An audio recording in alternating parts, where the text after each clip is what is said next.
many of you may be aware, the Community Health Fair for January 22nd of 2022 has been canceled due to our extreme high positivity rate in the community.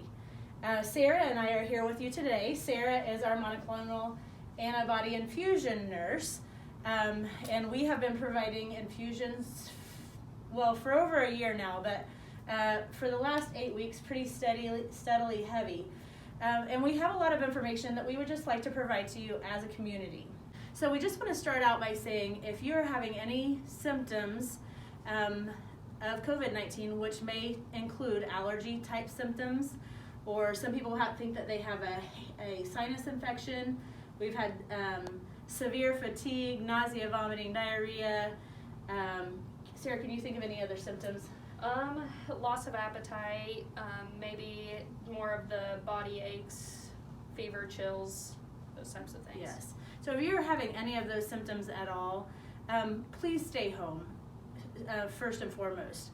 Call your physician's office. They'll schedule a virtual visit with you so that they can make arrangements for you to get tested for COVID-19. In the meantime, and even if you just think it's allergies, please just put your mask on no matter where you're going or what you're doing. We can't say how important it is to wear your mask. We work around COVID-19 patients all day, every day, and they have their mask on, we have our mask on. We're not contracting the virus at work. All right, so one of the things that I like to share with our patients whom we are providing infusions for is there are very important things that we need to do at home to help us to keep from getting very sick. And so two of them, and they're very similar to after you have surgery, is we must drink water and we must move. This helps to prevent us from getting those serious complications of COVID-19, which are blood clots and pneumonia. So by drinking plenty of water, we're able to keep our respiratory secretions nice and liquefied so that we can cough them up. And by moving, that helps to keep us from getting blood clots. Unfortunately, when people don't feel good, they literally lay around for days, they're not moving, and this is when blood clots form. So you should drink a minimum of 64 ounces of water a day. That's not even really the recommendation. The recommendation is closer to 100. And you should try to get up and move every hour while you're awake, even if it's just going to the bathroom because you're drinking so much water. And we're here today just to educate you. We want to provide you some great information so that you can make an educated decision on your own, actually. And so what we know is that in the Mosaic system, about how this may protect you and your family. 80% of the people who are hospitalized are not immunized, and 95% of the people who suffer death from COVID-19 are not immunized.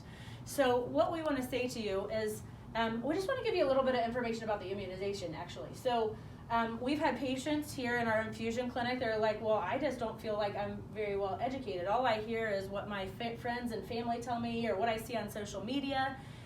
So here we are on social media, and we want to just tell you a little bit about the vaccine. So what the vaccine does is, you receive the vaccine, and for those of you who remember science class, you have your cell and your DNA and your mRNA and all of that. And what the vaccine does is it kind of sends a message to your mRNA that says, hey, this is what COVID-19 looks like, and if you see this virus coming, don't let this inside the cell. And so then by preventing COVID-19 from infecting our cells, then we prevent our cells from getting those serious side effects of COVID-19, which include the pneumonia and the blood clot.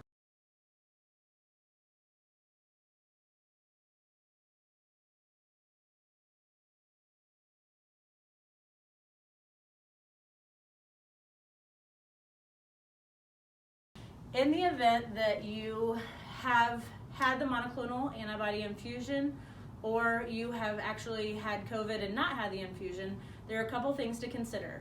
After a monoclonal antibody infusion, you do have to wait 90 days to receive your vaccine. You also have to wait 90 days to get a booster shot. And for those of you who are a little bit confused about why we need to get a booster after we've been vaccinated, let me just explain this to you. So this is fully protected from COVID-19. Our first shot for the vaccine, Pfizer or Moderna, brings us up to about 75, 80% protected. Our second shot brings us up more to the 99% range, and over time, this starts to wane down a bit. And so that's why they say after 5-6 months, they would like you to go ahead and get that booster shot to bring you back up. So as this wanes down, you become less and less protected. Those people who have underlying health conditions and who have their immune system is compromised, their immunization rate tends to wane down a little bit faster than those with a healthy immune system. So that's why we may have to continue to get these booster shots. Have had COVID-19 and you are interested in getting your vaccine, the rule is that if you are asymptomatic, you are eligible for a vaccine. So your provider may say, well, I want you to wait 2 weeks or whatever that is. But if you contact your provider's office, they will give you the recommendations for how long they would like you to wait to get your vaccine. So in the event that you need a COVID vaccine or booster, you can call your primary doctor and let them know that you need to schedule an appointment for that. Or you can actually call the health department and set up an appointment there. Get an immunization at Hy-Vee or Rogers Pharmacy here in Maryville, as well as other pharmacies throughout the region. With the new CDC guidelines for quarantine, it is important to note that the first day that you start symptoms is day 0. So actually 5 days of quarantine seems more like 6. So you start with day 0, then go to day 1, and so on. It is also important to note that after your 5th day, that if you are going out in public and being around other people, that you are wearing a mask that fits properly and goes over your mouth and nose. So the other thing you want to remember is that on the day number 6, you can go out into public with your mask on, but you need to do that for 5 days. And that is only if most of your symptoms have resolved. If you are still having a fever, coughing, runny nose, fatigue, you should not be going out into public, because this means you could be still shedding the virus. So we urge you to stay home if you're still having severe symptoms of COVID-19. Remember, once you are feeling better and you're out into public, it's 5 days with a mask on. And then on the 11th day, you can return to your normal behavior. But we would just remind you that anytime that you are having any sort of symptoms, runny nose, fever, cough, anything like that we spoke about earlier in the video, please just wear your mask if you're going to be around others. It doesn't matter if you have influenza, COVID-19, or just a common cold. We should try not to spread this around. We never know who we may be encountering that honestly just can't fight off these diseases on their own. So again, our purpose for today is just to get this information out to you. I know I, for one, am personally very sad that we're going to be not be able to hold a community health fair. But as a healthcare facility, it is our responsibility to protect you and the rest of our community from disease. And so we feel like hopefully by providing this information to you and giving you the education that you need, you can make a real good decision for you and your family to help us to win this battle against COVID-19.